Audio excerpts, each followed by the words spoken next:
try to get you out up here. Ryan Lambert steers his boat through an exception to the rule. All this was a mud flat, every bit of this 3 months ago. About 30 miles from the mouth of the Mississippi River, patches of new land pop to the surface in one of the few areas where the river still connects to wetlands. It's hard to even imagine how it can grow like this. Long before it became a superhighway of commerce, the river coughed up mountains of sediment to build South Louisiana. Look at that Minnesota right there, little Kansas. Isn't that beautiful? The river drains parts or all of 31 states and 2 Canadian provinces. But man messed up the plumbing. The river built Louisiana in the first place, and we levied it off, and we took the sediment away from our estuaries. And our estuaries are dying wherever the river isn't touching. Over the last century, Louisiana lost about 2,000 square miles of land, an area roughly the size of Delaware. Here, in an unpopulated area where the river broke through its bank, environmental activists say the Mississippi once more builds marsh. The state's coastal director, Bren Haas, saw it for the first time about 5 years ago. There wasn't a whole lot of land here, to be honest with you. It was mostly open water, and it just didn't look as alive as it does now. But I mean, we're walking on pretty solid land here. This is solid land. This could, you could support a car or a truck on this if you were able to get it out here. Louisiana is throwing billions of dollars at the issue, rocking parts of its coastline, pumping mud to restore barrier islands, the first lines of defense against hurricanes, and important habitats for thousands of nesting birds. Simone Malaz directs the group Restore the Mississippi River Delta. We can bring it to other coastal cities in other parts of the world and show them how we're meeting the challenge head on here. It's a battle of many fronts. Decades ago, man sliced and diced the wetlands with oil field canals, which drew saltwater into freshwater marsh. And scientists warn rising seas could swamp the entire effort. We have to address climate change. We have to address that. And for us, there is more at stake than for most other places around the world. Tulane researcher Torbjorn Turnquist co-authored a recent study warning rising seas pose an urgent threat to the world's coastal wetlands.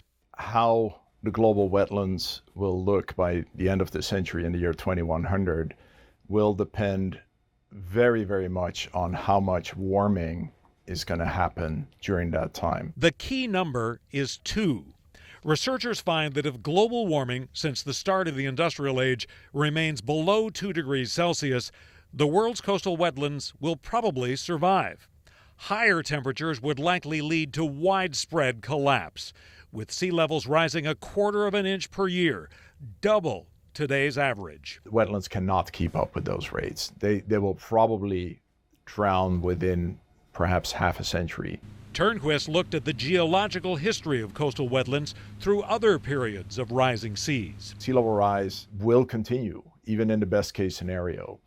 But we still have an opportunity to prevent the rate of sea level rise to accelerate to, really dangerous rates. Louisiana's land loss so far has actually had little to do with what most people imagine when they think of rising seas. Instead, the concern here is relative sea level rise. Scientists tell us since 1900, the world's oceans have risen an average of 5 to 8 inches. Along parts of Louisiana's coast, the land subsided a few feet or more. Cut off from the river, the wetlands sank. The state hopes to reconnect the plumbing through projects like the $3 billion Mid-Barataria sediment diversion.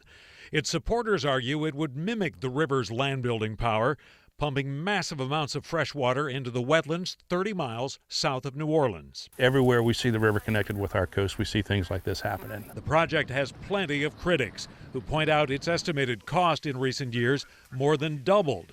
They fear massive amounts of fresh water and fertilizer runoff would devastate fisheries. Oystermen have already signaled they plan to sue to try to stop the project. It breaks my heart to know that people just don't care that we're going to lose our livelihoods, even the state itself. Oyster grower Mitch Jurasich points out pumping mud builds land virtually instantly versus the years it would take for a diversion to produce results if it works. We won't be able to tell people I told you so, and the generation that comes up behind us won't know any better. There are even voices in the scientific community who believe the Delta is doomed, that the state's efforts to battle the seas amount to a fool's errand. That option is unthinkable in my mind. With a natural tool like we've got here in coastal Louisiana, the Mississippi River, that we've got a real fighting chance. We see it before our eyes. We see it right here. All the marshes. For his part, Torbjorn Turnquist sees the river as the best tool at the state's disposal. The danger is that we're missing out on the big picture, and the big picture is if we don't address climate change, we're going to lose all our fisheries. As Louisiana fights the sea, some of those most affected by the change are deeply divided over how to save what's left of the coast. John Snell, Fox 8 Local First. Near the easternmost part of New Orleans, a pipe spits out new land. This new marsh along Highway 90 near the Wrigley's traveled 5,000 feet through the dredge pipe. Michaela Connor is the project manager for the Coastal Protection and Restoration Authority. This material is being pumped from a borrow area in Lake St. Catherine and piped and placed in this marsh creation area here. The project aims to shore up the New Orleans Land Bridge, a sliver of real estate that stretches from roughly Chef Pass to the Wrigley's. The $25 million in funding flows from a federal and state task force in charge of a pot of money set aside for coastal projects. Mostly this marsh was affected by tropical storms and hurricanes. That's how we've lost a lot of marsh in this area. Hurricane Katrina alone shredded 70 acres along the land bridge. The marsh here is also sinking, evidenced by Fort Pike, a piece of 19th century history that sits nearby, now crumbling and mostly encircled by water. The notion of saving the coast might seem a bit remote at times in New Orleans. After all, the average project might be an hour, 3 hours drive from the CBD. This coastal restoration effort brings the concept home.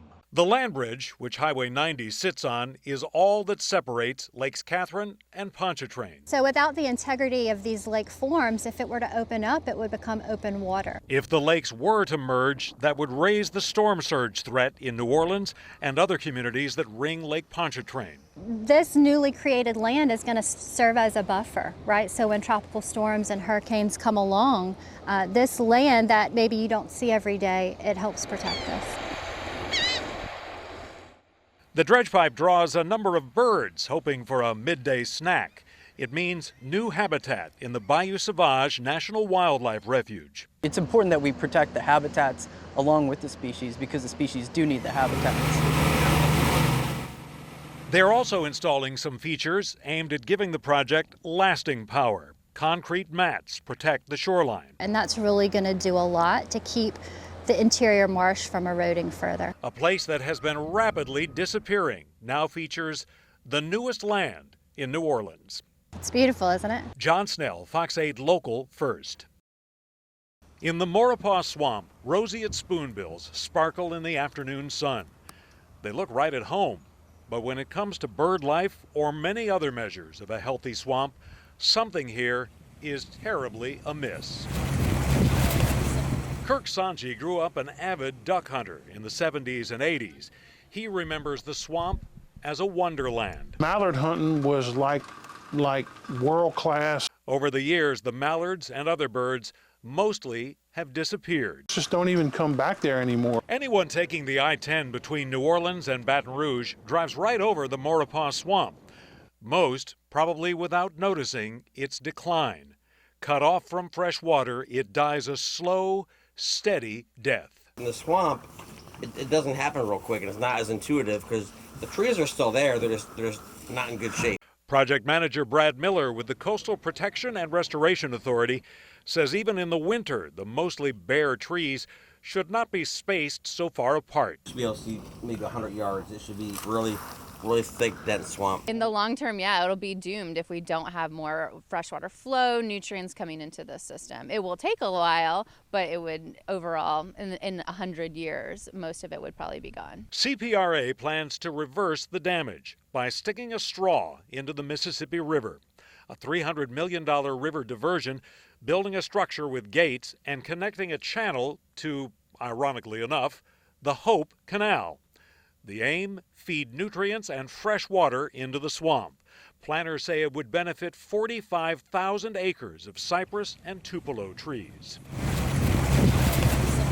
The project is also taking off thanks to a first-of-its-kind arrangement and a sort of marriage with a new levee being built in the river parishes. The 18.5-mile system stretching from the Bonnie Carey Spillway to the Mississippi River in Garyville. That will provide 100-year storm protection for 60,000 people in St. Charles, St. John, and St. James. Building the levee will destroy wetlands. Under federal law, the state must offset that damage by either building new wetlands or paying somebody to do so.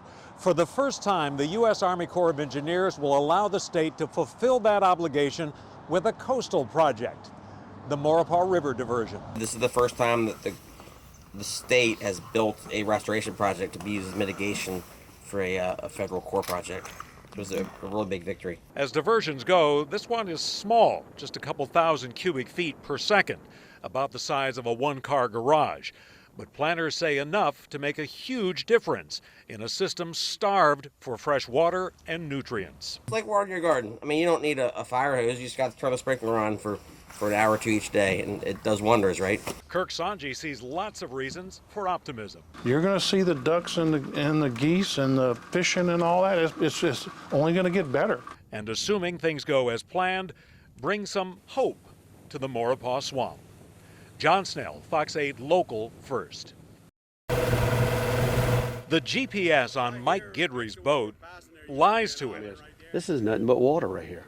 As you see land, that's areas I'm fishing. Actually, the charter boat captain intentionally ignores 23 years worth of updates. I want to know where my canals are, the land is. His maps tell him where to look for submerged islands, rocks, or pilings, where land existed not so long ago.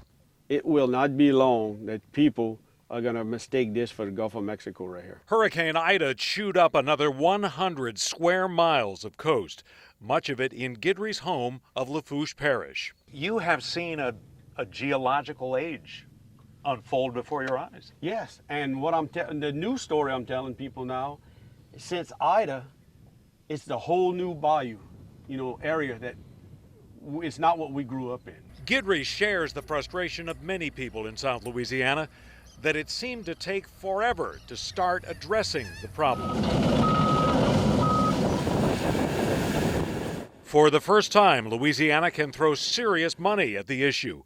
$1.7 billion in the coastal program this year, much of it creating marsh, rebuilding islands. Game-changing projects that are saving lives, they're saving livelihoods. Ironically, most of the money flows from an environmental disaster, fines and settlements from the 2010 Gulf oil spill. Many of these projects sat on the drawing boards for years. Without the funding, they were dreams.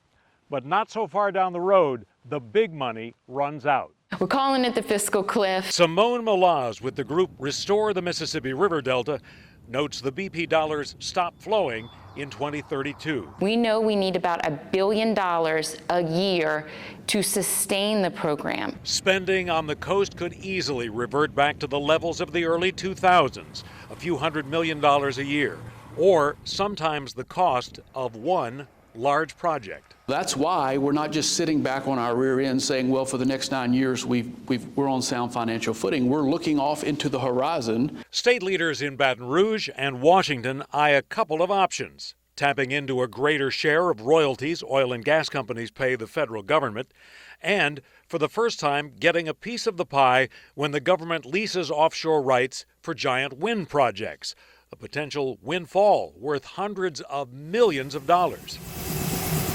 Congressman Steve Scalise passed a bill out of the Republican-led House containing that language. Even if they spent billions of dollars building wind projects in the Gulf, which they're looking at doing, Louisiana wouldn't even get any of the shares of the royalties that would be generated. Republicans and Democrats in Washington seldom agree on much of anything. Supporters hope eventually for a rare bipartisan vote, Republicans allied with oil and gas, Democrats pushing alternative forms of energy could both jump on board.